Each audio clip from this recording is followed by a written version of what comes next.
विक्रम बेताल की 22वीं कहानी। 4 ब्राह्मण भाइयों की कथा। जब राजा विक्रमादित्य ने एक बार फिर बेताल को पकड़ा, तो उसने हर बार की तरह एक नई कहानी शुरू कर दी। बेताल ने कहानी सुनते हुए राजा विक्रमादित्य से कहा, कुसुमपुर नाम के एक नगर में एक ब्राह्मण परिवार रहा करता था।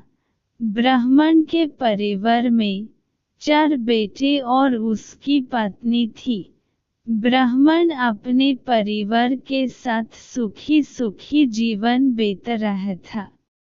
एक दिन अचानक ब्राह्मण बीमार हो गए और उसकी हालत दिन ब दिन खराब होती चली गई। सेहत में सुधार न होने के कारण एक दिन ब्राह्मण की मौत हो गई। ब्राह्मण की मौत के दुख में उसकी पत्नी भी सती हो गई। ब्राह्मण और उसकी पत्नी की मौत के बाद उनके रिश्तेदारों ने 4 लड़कों को अकेले देख उनका सारा धन छीन लिया। पूरी तरह से कंगाल होने पर चारों भाई अपने नानके यहाँ रहने चले गए। कुछ दिन तक तो सब ठीक ठाक चला। बाद में नाना के घर में भी ब्राह्मण के 4 बेटों के साथ बुरा व्यवहार किया जाने लगा। इस स्थिति को देखते हुए 4 भाइयों ने निश्चय किया कि उन्हें कोई विद्या ग्रहण करनी चाहिए, ताकि लोग उनके माता पिता की तरह ही उनका भी सम्मान करें। यह सोचकर 4 भाई 4 दिशाओं में अलग अलग चल दिए। 4 भाइयों ने घोर तपस्या की और फलस्वरूप कुछ विशेष विद्याएं हासिल की।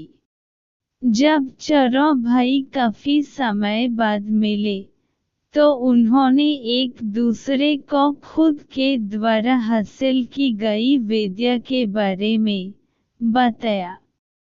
एक ने कहा, मैं मरे हुए जीव की हड्डियों पर मांस चढ़ा सकता हूँ। दूसरे ने कहा, मैं मांस पर खाल और बाल बना सकता हूँ। तीसरे ने कहा, मैं मरे हुए जीव के सभी अंगों का निर्माण कर सकता हूँ।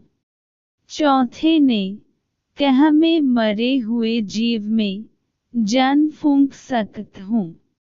सभी ने बड़ी बड़ी हासिल की गई विद्या का गुणगान किया और एक दूसरे की विद्या की परीक्षा लेने के लिए जंगल पहुंच गए।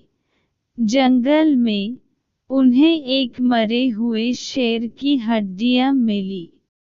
उन्होंने बिना जाने कि यह किस जीव की हड्डियां हैं, उन्हें उठ लिया।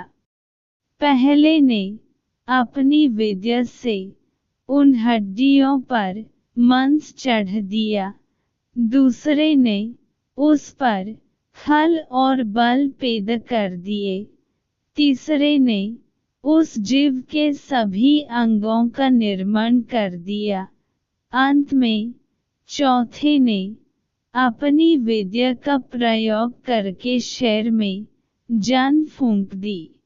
शेर जीवित होते ही 4 भाइयों को मार कर खा गया।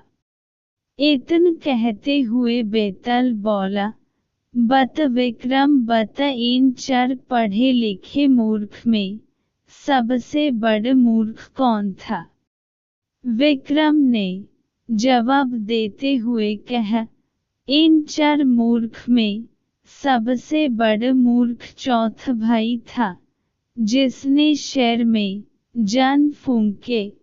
वजह यह है कि अन्य ने बिना जाने ही शेर के शरीर का निर्माण किया। उन्हें पता ही नहीं था कि वह किस जीव का निर्माण कर रहे हैं। वहीं चौथे को अच्छी तरह से पता चल चुका था कि यह शेर का ही शरीर है। इसके बावजूद उसने शेर के शरीर में जान डाल दी। यही उसकी सबसे बड़ी मूर्खता का प्रमाण है। विक्रम का जवाब सुनकर बेताल बोला, विक्रम तूने बिल्कुल ठीक जवाब दिया, लेकिन तूने मेरी शर्त तोड़ दी। मैंने कहा था कि अगर तू बोला तो मैं वापस पेड़ पर चला जाऊंगा, इसलिए तू बोल और मैं चला। इतना कहकर बेताल एक बार फिर वहीं पेड़ पर जाकर लटक जाते हैं। इसी के साथ चार मूर्ख विक्रम बेताल कहानी समाप्त होती है। कहानी से सीख, बुद्धि बिना बल का प्रयोग मूर्खता की पहचान है।